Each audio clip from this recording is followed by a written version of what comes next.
ஓம் ஸ்ரீ குருபியோ நமக. நன்றாக குருவாழ்க, குருவே துணை.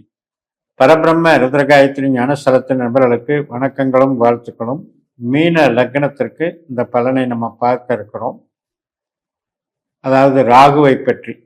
12ஆம் வீட்டில் ராகு தன்னுடைய சொந்த நட்சத்திரத்தில் போறாரு. சதயம் ராகுவனுடைய நட்சத்திரம்.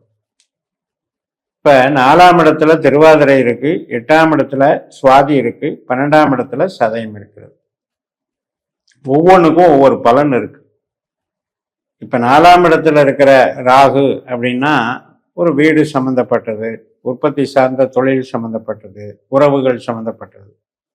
இதே 8ஆம் இடத்துல இருக்கிற ராகு அப்படின்னா கஷ்ட நஷ்டம், வலி வேதனை, தடைகள், தோல்விகள், பயம், ஆயுள், கண்டம் இதையெல்லாம் குறிக்குது. இதே 12ஆம் இடத்துல இருக்கிற ராகு அப்படின்னா செலவுகள், இடம் விட்டு இடம் போடுறது, வேறொரு தொழிலுக்கு மாறுறது, மூலதனங்கள் போடுறது மற்றும் ஆராய்ச்சிகள் கண்டுபிடிப்புகள் பண்ணுறது, சிறைவாசம் உட்பட பல வேதனைகளை அனுபவிப்பது, தண்டனைகளை அனுபவிப்பது, ரகசியமான செயல் திட்டங்களை புரிவது, இப்படிப்பட்ட விஷயம் வச்சிருக்கு 12ஆம் இடம்.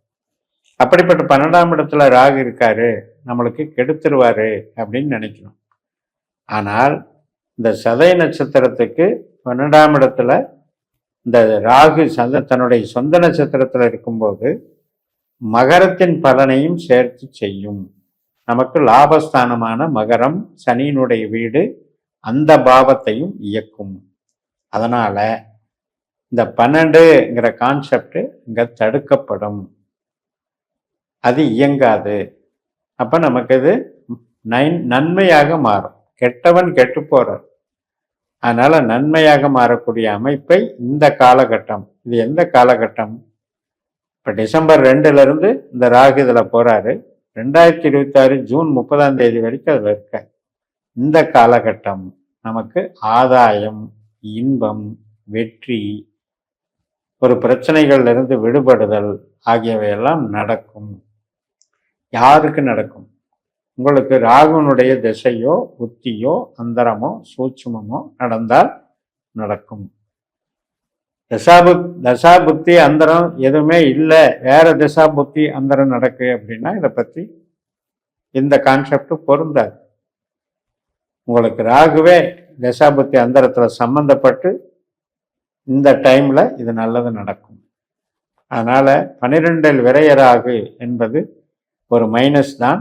அதில் சொந்த நட்சத்திரம் என்பது ஒரு விதிவிலக்கு. மைனஸ் இன்டு மைனஸ் பிளஸ் ஆக மாறுகிறது. அதனால மீனத்திற்கு எதிர்பாராத ஒரு பிரச்சனைகள்ல இருந்து விடுபடுதல் அப்படிங்கிற நிகழ்வு நடக்கும். இவ்வளவு நாள் கஷ்டப்பட்டுட்டு இருந்தோம், அந்த கஷ்டத்துக்கு ஒரு விடுதலை கிடைச்சது. ஒரு ஒரு ஒரு பிரச்சனைக்குள்ள அகப்பட்டுக்கிட்டு இருந்தேன், ஒரு விரும்பத்தகாத வேலையில இருந்தேன், அல்லது ஒரு சிறைவாசம் மாதிரி நான் ரொம்ப ஃபீல் பண்ணிட்டு இருந்தேன். பட் இப்போ எனக்கு ரிலாக்ஸ் ஆயிடுச்சு, எனக்கு அது சந்தோஷமா இருக்கு, என்னுடைய அன்றாட நிகழ்வுகள் மகிழ்ச்சிகரமாக போகிறது அப்படிங்கிற ஒரு அமைப்பை நடத்தி கொடுக்கக்கூடியதுதான் இந்த ராகு. இப்போ உங்க ஜனன ஜாதகத்துல உண்மையிலேயே ராகு 12இல் சொந்த நட்சத்திரத்தில் இருந்தால் நல்ல பலன்தான். அதை இது பண்ணிக்காதீங்க. இதே வேற நட்சத்திரத்துல இருக்குன்னு வைங்க, பூரட்டாதியிலையோ அவிட்டத்திலேயோ இருக்குன்னா அப்ப பலன் மாறும். அது எதை பொறுத்து மாறும்னா, அந்த குரு நமக்கு எங்க இருக்காரு, செவ்வாய் நமக்கு எங்க இருக்காரு, ராகு நின்ற நட்சத்திராதிபதி எங்க இருக்காரு, அதை பொறுத்து மாறும். ஆனா இதை பொறுத்த வரைக்கும் ராகு ராகுவாகவே செயல்படும் போது இங்க நெகட்டிவா இருக்கிறது பாசிட்டிவா மாறுகிறது. அதனால நிச்சயமாக இது ஒரு விடுதலை தரக்கூடிய அமைப்பு, பிரச்சனைகளுக்கு தீர்வு தரக்கூடிய அமைப்பு. மன வருத்தங்கள், உடல் பாதிப்புகள், சோம்பேறித்தனம், சுயபலம் இழந்து போகிறது, சக்தியை இழந்து தவிக்கிறது, இதுக்கெல்லாம் கூட விடுதலை கொடுக்குது. யார் மூலம் கொடுக்கும்? அது நண்பர்கள் மூலமும் இருக்கும், உறவுகள் மூலமும் இருக்கும், பெற்றோர்கள் மூலமும் இருக்கும். திருமணம், தடைப்பட்ட திருமண காரியங்கள் எல்லாம் கூட இந்த டைம்ல டக்குன்னு செட் ஆகி நடந்துடும். மெயினா கமிஷன் வகை தொழில், கன்சல்டிங் தொழில், மூளை உழைப்பு, ஐடி லைனு, மற்றும் லாஜிஸ்டிக்ஸு, மேனேஜ்மெண்ட்டு, மேல் படிப்பு படிக்கிறது, இதுக்கெல்லாம் கூட சாதகமாக இருக்கும். ஒரு சில பேருக்கு வெளிநாட்டு வேலை வாய்ப்பு ட்ரை பண்ணுறவங்களுக்கு தடையாகிட்டு இருக்கும். வெளிநாட்டில இருந்து ஒரு சில பேர் இங்கே வந்து வேலை பார்க்க வேண்டி வந்துடும். திடீர்னு அந்த மாற்றம் கூட நிகழும். எல்லாமே நம்ம கேள்விகளுக்கு எல்லாமே பாவங்கள் தான் விடை சொல்லும், கிரகங்கள் விடை சொல்லாது.